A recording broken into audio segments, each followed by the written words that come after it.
Thank you for joining us on this special session of Open for Questions here at the White House.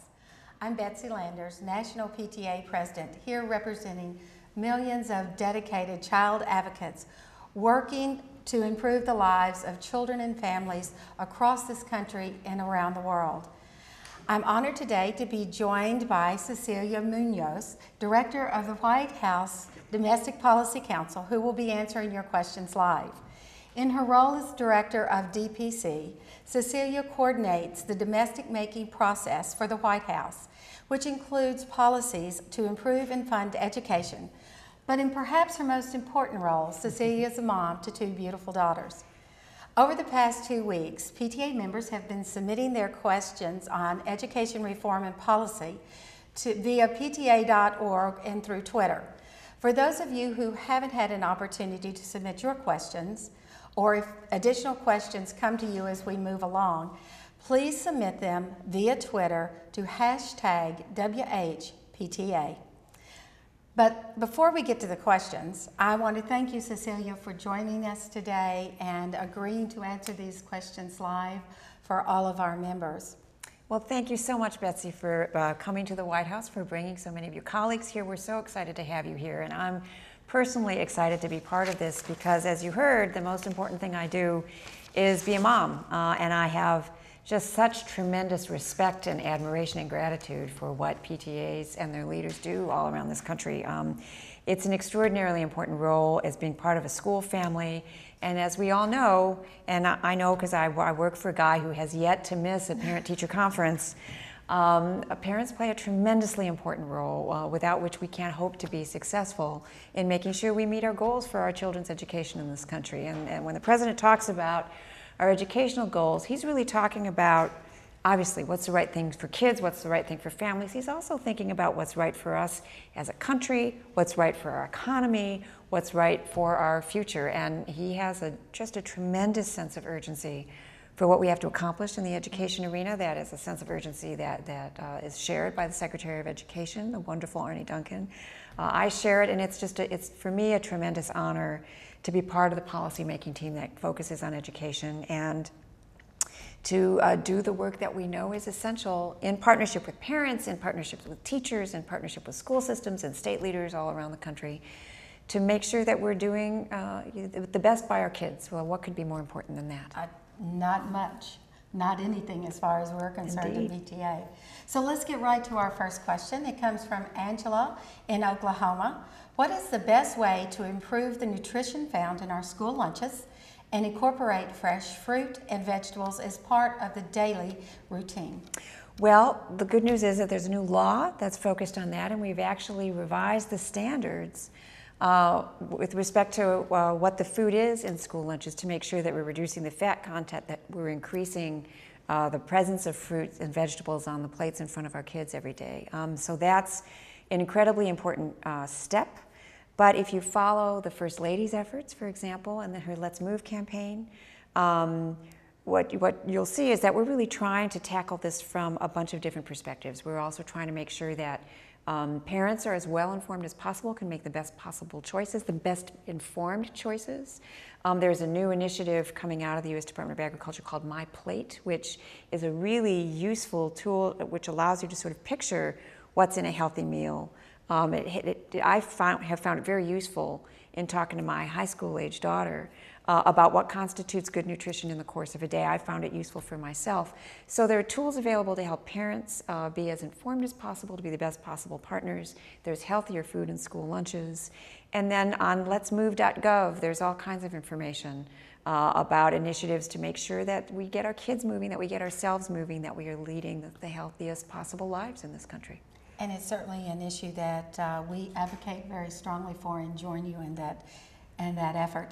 So let's move to the second question, which is from Kim in Missouri, and she would like to know, what can PTA members do to ensure that quality public education for all children and that education funding that both become national priorities? Education is critical to the long-term economic health and security of this country. Why don't our elected leaders seem to understand and act on that? This is a great question, and this really speaks to one of the great policy challenges of the moment because one of the things which will really make or break what we're able to accomplish in our school systems is what happens to the federal budget. The president has designed a federal budget and a proposal for the subsequent year, which I think is realistic about the fact that we're in tough economic times, but he's proposing that the government do what any family does during tough times, right? There are places where you have to tighten your belt, and sometimes that hurts, but you tighten your belt in the places where you can so that you can continue to invest in the future. So any family, like yours or mine, will maybe go out to eat less or go out to the movies less, but we'll still keep, putting our nickels and dimes away to try to save for our kids' college education. The federal budget that the president is proposing proposes to do the same thing, and particularly by making sure we invest in education, because that is essential to our country's economic future. And that is at risk because we are in a budget debate against an alternative approach proposed in the Congress by Congressman Ryan, which would have and I've got some notes in front of me to make sure I get the numbers right, which would cut $784 million to Title I programs for schools, would deny funding to 2,700 schools serving more than 1 million students. It affects more than 1,100 teachers in age. It affects special education. It would affect the ability to enroll maybe 6,000 children in the Head Start program. So these are very tangible things. You can measure them. You can count how many students and teachers in school systems are affected. And the answer really to the question of what can leaders in the PTA do is just to make sure that we understand the implications of the budget debate and that we're making sure that we extend that conversation around the country. There is a lot of educating that we ourselves can do to make sure our neighbors, our communities understand that this is critical stuff. This is pivotal to our future. It's pivotal to our kids. And the more of us that are engaged in that debate, the better informed that debate's going to be. Absolutely. It's definitely a clarion call to action. Let's check the live Twitter feed, and I've got one here from Peggy. Parents want to know what Race to the Top holds for the future for our children. I love this question too, because Race to the Top is something that we're really proud of because it's a really innovative approach to using federal resources to really spur reform, right? We know that 46 states have come forward with reforms as a result of the creation of this program, and these reforms are designed to make sure that states are setting high standards for our kids to achieve to, but are also measuring results in terms of how we close achievement gaps, how we make sure that every child is moving forward, and making sure that states are thinking about the right kinds of partnerships and the right kinds of innovations to make sure that we're making progress, that we're measuring the progress, that we're all being held accountable for the progress made in our schools. So that model has been so successful in spurring reforms in the K-12 system that we are now using the model in the early childhood education system as well. There's an early childhood Race to the Top program that we're using to both increase participation in early childhood programs, but also increase the outcomes. And that's been so successful that we're now trying to the president has proposed using the Race to the Top model in the higher ed context to make sure that we're leveraging federal resources to spur reforms that bring the cost of college down and make sure that you and I and our children as consumers have the best information so we can make good decisions about this enormous, enormous financial investment in a college education. So it's a model that has been shown some real success, and we're trying to use it to be successful all the way through the system from early childhood through college. Which is perfect. Debbie from Texas asks, what is the administration doing to make college education a great follow-up, more affordable for our families? This one's personal to me because I got one in college and another one will be there in a year. We owe more college debt in this country than we owe credit card debt in this country, and that is unacceptable.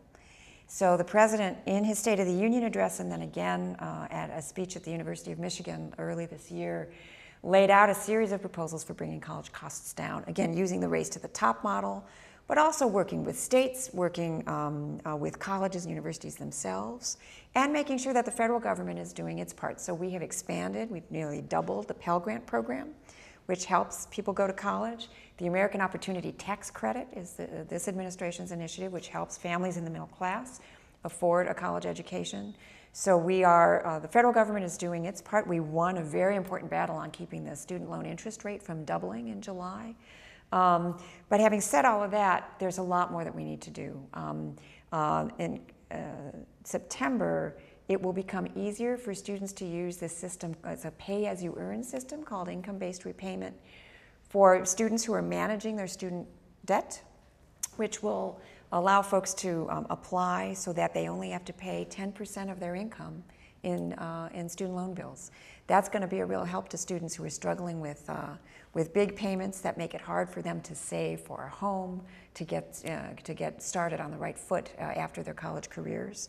And we've been part of roundtables and conversations all around the country with colleges and universities about the role they have to play in keeping costs down. And in fact, we now have almost a couple hundred colleges representing almost 2 million students that have agreed to use a shopping sheet that the administration put out, which allows, again, as consumers, it allows us to make apples-to-apples comparisons between colleges about what's a loan, what's a grant, what is this really going to cost me, what are my loan payments going to look like, all to help better inform the decision about where to go to college, all of which can have the impact of driving costs down. Which, having seen 3 children through college, to be able to have the shopping list and know what you're facing is tremendous. So we definitely applaud you for that piece that will really help all of our parents sending their children on to college. It's so important. Thank you. How can we make sure that we have teachers that encourage the deep thinking skills our kids really need? This is a great question too. I'm loving this conversation.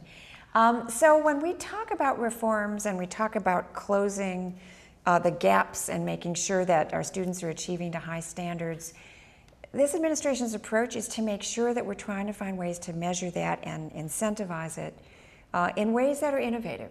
So one of my favorite examples of that is to make sure that we don't give short shrift to the arts or to physical education as part of an education that's going to produce well-rounded students who are prepared for life, students who are knowledgeable, who are skillful, but who are prepared and well-rounded. And so the kinds of reforms that the Race to the Top program that we hope to produce with the Race to the Top program and with the kinds of incentives in innovation. There's an innovation fund that the administration has put forward. I visited a school last month that's using this fund and resources from this fund to do all kinds of exciting things in science, technology, engineering, and math. And it's a school that has a STEM program, a science technology program, in the same facility as an arts program.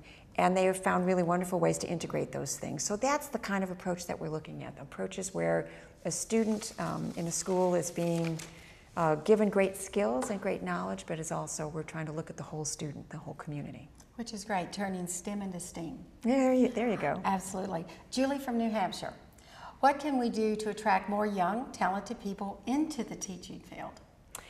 This is a big priority for Secretary Duncan. When I first came into this role early this year, this was one of the first things that Secretary Duncan and I talked about. He is really on fire, and the president along with him, to be investing in the teaching profession as a profession. His view is it should be among the most honored and well-remunerated professions in the country, and there's a lot that we can do to make that happen.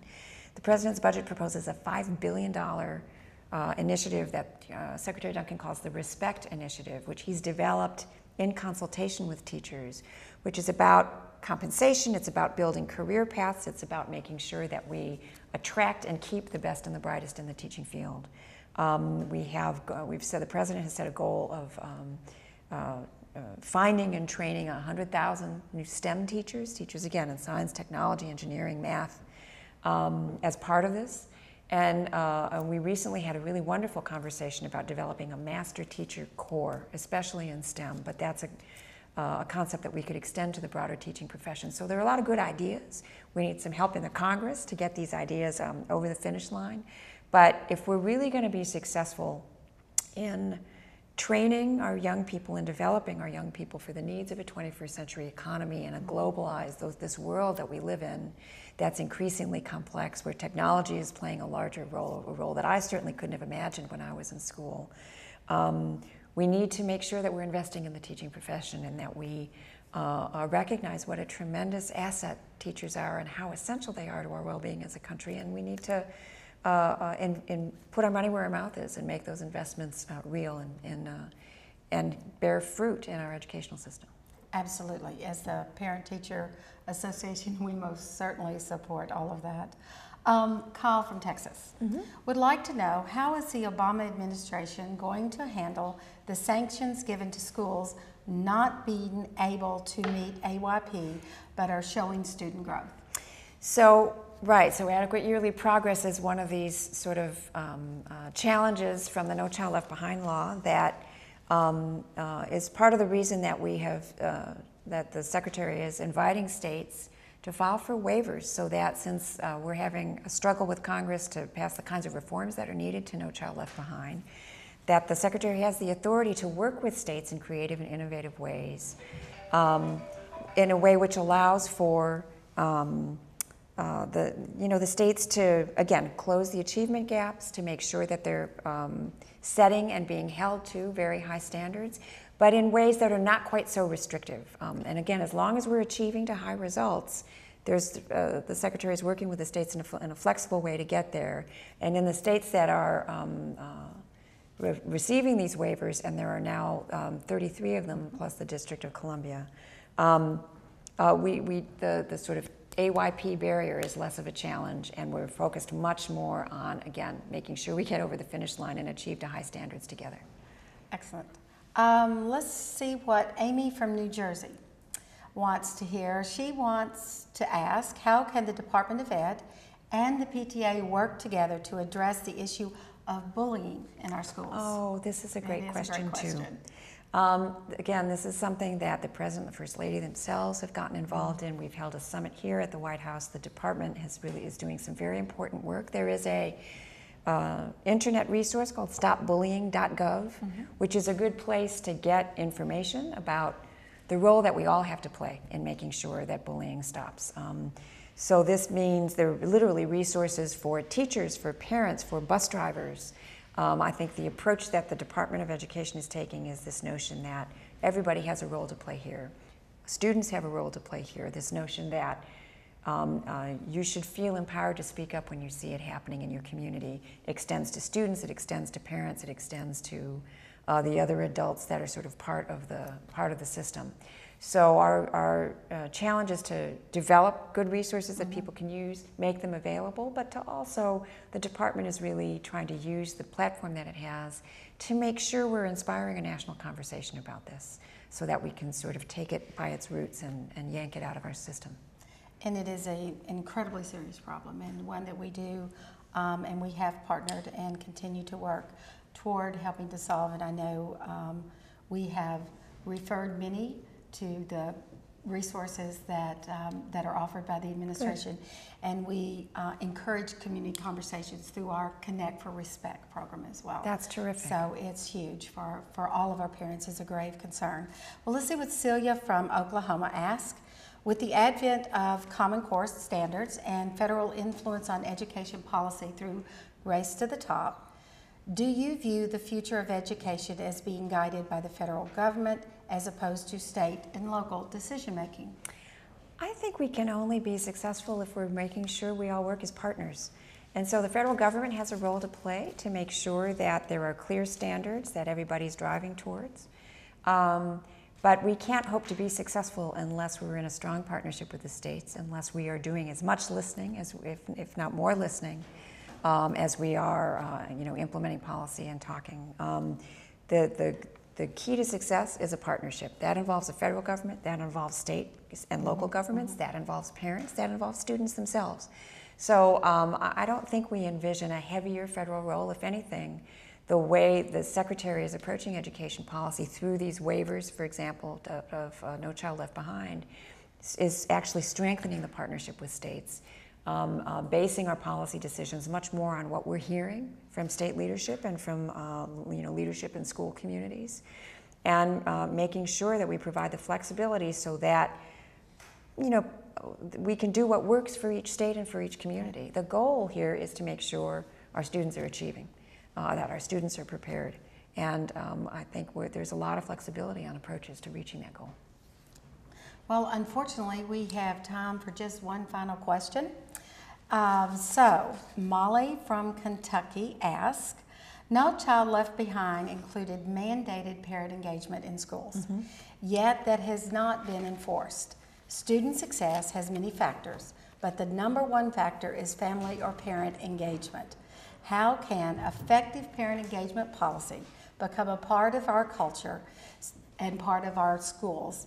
What is the White House proposing to increase family engagement, which has been proven the greatest indicator of student success? I believe that, and that's certainly, I mean, I would not be working in the West Wing of the White House if it weren't for the role that my parents played in the education of my siblings and I. This is a president who understands that deeply. We have a Secretary of Education who understands that deeply. The administration has proposed to double funding for parent engagement under Title I. We've also called for a new Family Engagement and Responsibility Fund at the state level to create incentives for really effective strategies to make sure that we're maximizing and honoring parent engagement. There is a deep sense here that this is essential, that we have a lot of work to do. We understand that the status quo is really not acceptable. We have to be striving for better every day and in every corner of the country. And we're going to be more able to be successful if we're doing this together and if we're facilitating and strengthening the role that parents play in school systems and individual schools and in families all around the country. So there is a deep commitment here. We have proposed to put our money where our mouth is. But we need every pair of hands and every voice to lift up this conversation, not just in Washington, but all around the country, so that we have as many loud voices as possible in this conversation so that we can get this job done. Well, we're excited to be able to work with you on that because we truly understand that the equation is simple. With an engaged family comes more successful children. It's true. So don't forget, all of you that are watching, for those of you at home, you can continue to send your questions on Twitter, and that's with hashtag WHPTA. We've answered a lot of questions that were on the minds of PTA members today, but sadly, we're out of time. I want to thank everyone who's watching at home, and to thank you, Cecilia, for taking the time out of your day to join us and to answer the questions that are so important to our families on the challenges they face in their schools and throughout their communities. PTA is very thankful for this wonderful opportunity and truly celebrates our partnership with you and your colleagues in improving the lives of our children and families. Later this afternoon, the White House will honor 12 extraordinary parents and teachers as champions of change. You will hear their inspiring stories and learn how these PTA members are working to achieve educational opportunity and equity for all students. I hope you'll join us for this special event starting at 2 p.m. right here on whitehouse.gov/champions. I'm Betsy Landers. Thank you again for participating today, for dedicating your time, your talent, and your voice to improve the lives of every child through advocacy in PTA.